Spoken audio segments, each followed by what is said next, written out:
Bonjour à tous et à toutes et bienvenue pour une nouvelle vidéo de la chaîne, aujourd'hui encore en chimie, avec le thème de la spectroscopie.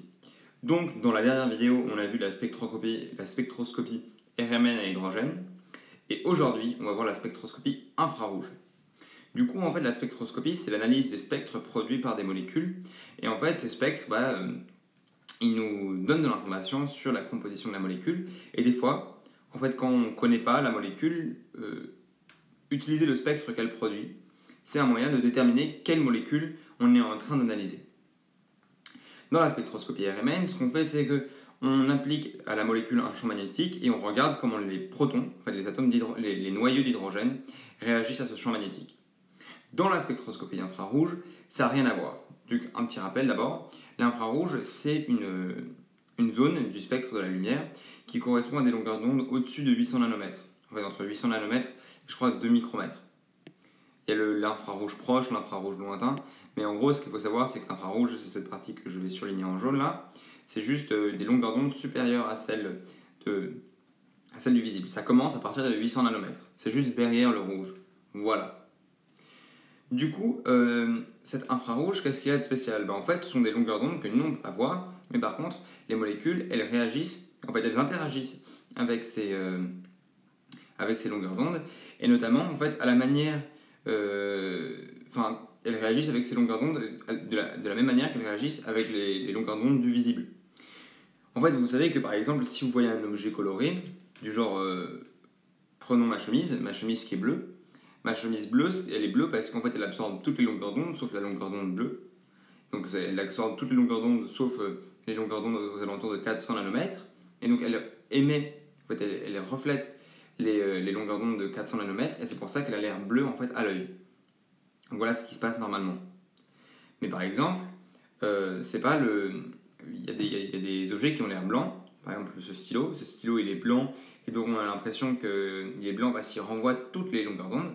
Mais c'est pas du tout impossible que le matériau qui compose ce stylo, en fait, il absorbe des longueurs d'onde dans les infrarouges. Mais ça, on ne peut pas le savoir vu qu'on n'est pas capable de détecter les longueurs d'onde infrarouges à l'œil nu. Du coup, ce qu'on fait pour utiliser la spectroscopie infrarouge, c'est juste qu'on bombarde des molécules de différentes longueurs d'onde dans le spectre des infrarouges, et on voit à quel point elles absorbent ou elles laissent passer cette longueur d'onde. Et à partir en fait du spectre qu'on arrive à reconstruire, on peut identifier certaines propriétés de la molécule. Voyons à quoi ressemble un spectre infrarouge. Un spectre infrarouge, ça ressemble à ça. Voilà, spectre IR, c'est spectre infrarouge. D'ailleurs, avant de commencer à l'analyser, déjà il faut poser les bases et s'intéresser aux unités. Alors, en abscisse, on a le nombre d'ondes. Le nombre d'ondes en centimètres moins 1. Le nombre d'ondes, c'est 1 sur la longueur d'onde. En fait, c'est l'inverse de la longueur d'onde. Sigma, le nombre d'ondes, c'est 1 sur lambda, et lambda, c'est la longueur d'onde. Voilà ce qu'il faut savoir. Donc, sigma, forcément, c'est en centimètres moins 1. Attention à ne pas se tromper, c'est facile de se tromper. Et des fois, on peut vous demander de convertir la longueur d'onde, le nombre d'ondes en longueur d'onde, et vérifier que c'est bien, ça appartient bien au domaine des infrarouges. Prenons par exemple un nombre d'onde de 1000. 1000 en nombre d'ondes, ça donne quoi? On sait que 1000 c'est 1 sur lambda. Ouais, parce que sigma égale 1 sur lambda. Et du coup, lambda, ça serait 1 millième de centimètre. Hein, parce que c'est en centimètres. Du coup, si ça c'est le cas, lambda égale 10 puissance moins 3 centimètres. En mètres, ça fait 10 puissance moins 5 mètres. Et 10 puissance moins 5 mètres, ça fait 10 micromètres. Voilà, c'est quelque chose à savoir. Donc lambda, c'est 10 micromètres. Donc c'est de l'infrarouge, mais très très lointain. C'est vraiment poussé. C'est carrément des ondes de FM et tout ça. C'est presque de la radio. Mais pour le moment, c'est encore des spectres infrarouges. Voilà ce qu'il faut savoir. Deuxièmement, l'unité en ordonnée. L'unité en ordonnée, c'est la transmittance. Donc c'est en fait le contraire de l'absorbance. Vous voyez comment, pour l'étalonnage et les dosages, on utilise l'absorbance. La transmittance, c'est vraiment l'inverse de l'absorbance. Enfin, A égale 1 sur T. Si T, c'est la transmittance. Voilà ce que ça veut dire. En fait, cette fois-ci, le graphique ne nous présente pas la capacité de cette molécule à laisser passer la lumière, il nous présente pas la capacité de la molécule à absorber une longueur d'onde particulière, il nous présente la capacité de la molécule à laisser passer une longueur d'onde particulière, mais c'est du pareil au même. Maintenant qu'en fait on a fait un point sur les unités et sur qui en abscissant ordonnée, on peut voir comment en fait exploiter ce spectre infrarouge. En fait, ce spectre infrarouge, comme tous les spectres infrarouges, il peut être divisé en deux parties. On fait une ligne en fait qui correspond au nombre d'ondes 1500. À 1500 cm-1, on fait une distinction. Et avant 1500 cm-1, donc dans cette partie-là, c'est ce qu'on appelle l'empreinte digitale de la molécule. C'est une zone particulière du spectre infrarouge qu'on n'utilise pas beaucoup en terminale. En fait, elle varie de molécule en molécule, et en fait, bien qu'elle puisse être interprétée, on n'utilise pas cette partie en terminale. On va se concentrer sur la partie au-dessus en fait, de 1500 cm-1, la partie en fait, que je quadrille maintenant. Cette partie, elle est intéressante vu que dans cette partie, chaque pic en fait, de transmittance, enfin chaque creux de transmittance, genre cette grosse patate ici, et ce pic plus précis ici, en fait, ils correspondent à des longueurs d'onde, enfin à des liaisons particulières. En fait, ce sont les liaisons dans les molécules qui absorbent au niveau des infrarouges. Je vais vous expliquer. Quand on envoie une longueur d'onde particulière vers une liaison, la liaison peut absorber une partie de ce rayonnement sous forme de vibrations, sous forme d'énergie, et stocker cette longueur d'onde sous forme d'énergie. Donc en fait, ça va faire un trou dans la transmittance. Parce que la liaison particulière absorbe une partie de cette longueur d'onde, on va avoir moins de transmittance. Mais les liaisons, elles absorbent que pour des longueurs d'onde précises. Du coup, quand on repère en fait un creux dans la transmittance, on peut identifier ce creux à un type de liaison particulière, vu que chaque liaison absorbe la lumière à des longueurs d'onde différentes. Voilà ce que ça veut dire. Et du coup, en fait, en terminale, ce qu'on fait, c'est qu'on prend un tableau de valeurs.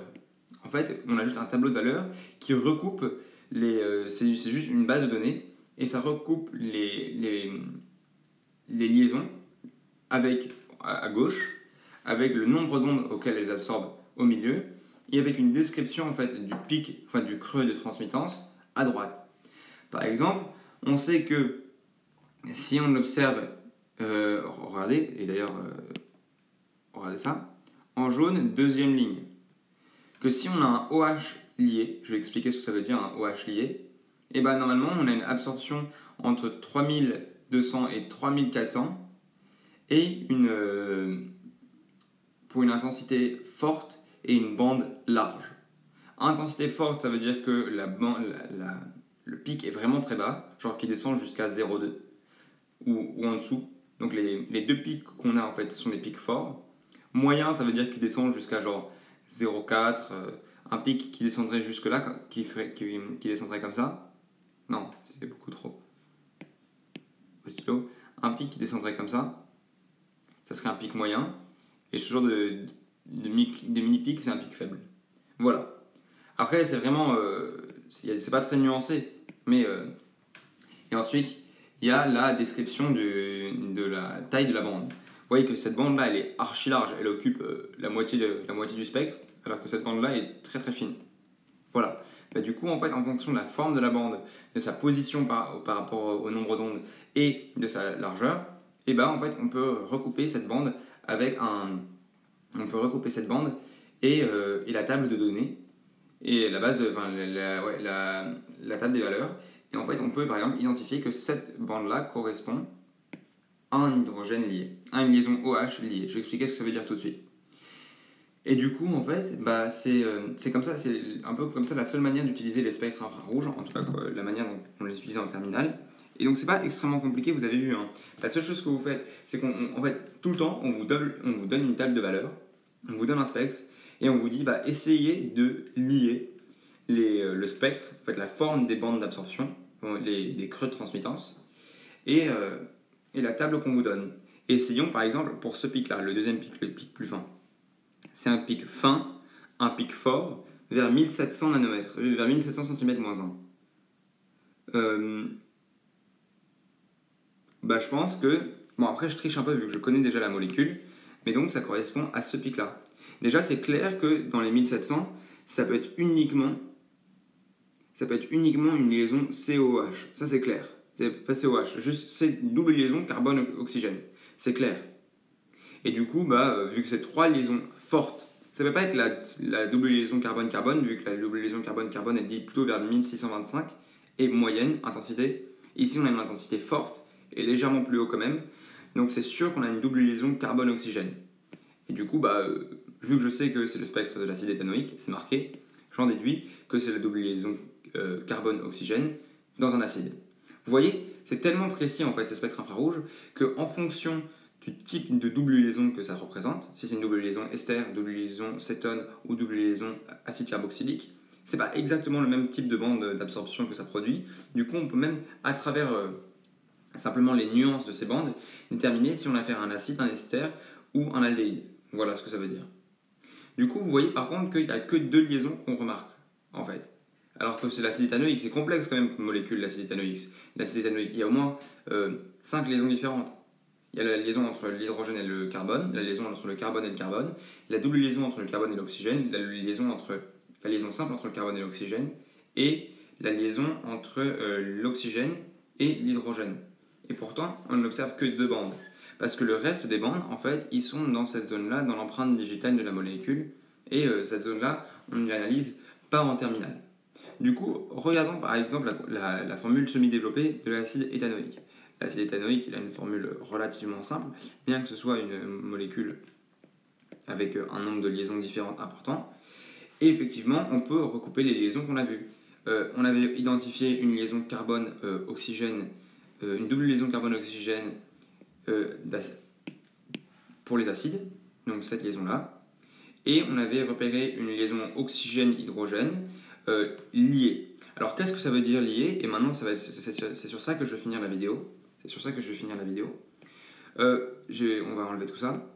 Quand une molécule, quand en fait il y a, alors oui, quand il y a des liaisons hydrogènes quand un produit peut faire des liaisons hydrogènes, ouais, et ben en fait ça va perturber la forme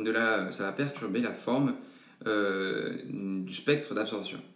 Qu'est-ce que ça veut dire? Vous voyez que ici on a en fait deux doublés liants, et que ces doublés liants ils peuvent faire une liaison hydrogène. En fait, si on met que de l'acide éthanoïque tout seul dans un bécher, l'acide éthanoïque peut quand même faire une liaison hydrogène de cette manière.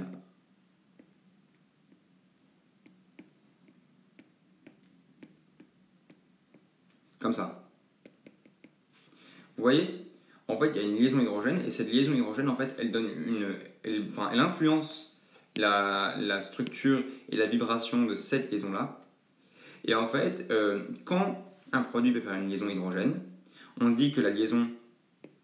on dit que la liaison OH est liée. Voilà ce que ça veut dire. Et en fait, quand on observe une liaison OH liée, c'est-à-dire un groupement OH qui en plus fait des liaisons hydrogènes, ça fait un énorme creux, mais comme celui qu'on a vu, vraiment un truc archi profond comme ça, vers 3000 cm-1. Vraiment. En fait,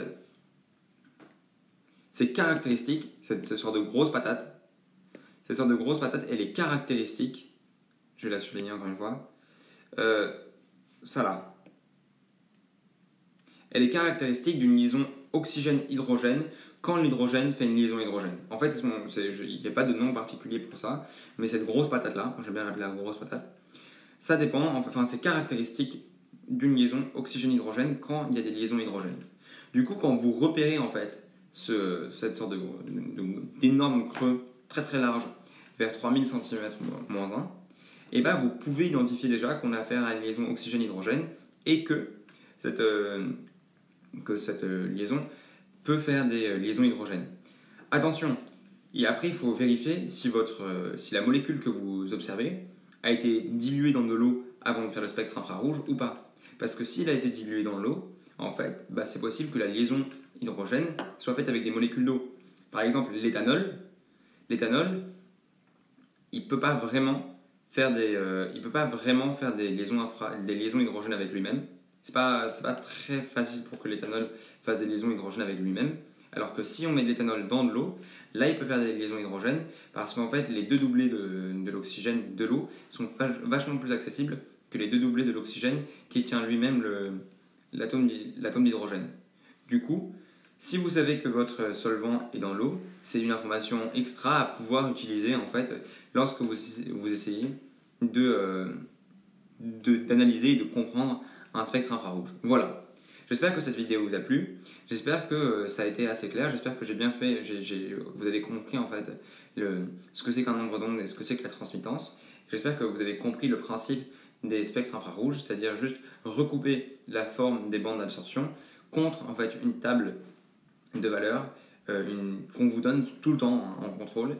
Et il s'agit juste de faire le lien entre cette table de valeurs et le spectre d'absorption, enfin le spectre de transmittance infrarouge. Voilà. J'espère que ça vous a aidé. Je vous souhaite bonne chance pour vos contrôles, pour vos TP, pour tout. Merci beaucoup et à bientôt.